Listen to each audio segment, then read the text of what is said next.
Easy great day mga future kapitbahay. This is Alice as delivered unit. Pasok tayo sa loob.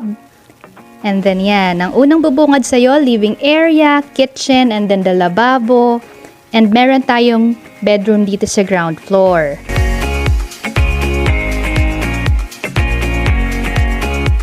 And then paglabas natin ng room, ayan, andyan ang pinto, katabi ng lababo. And then umakyat na tayo sa taas. Actually, sa taas, nandito yung CR ng Alice unit.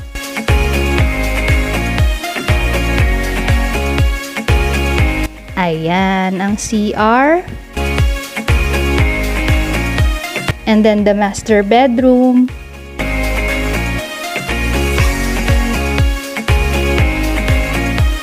And punta naman tayo sa kabilang room.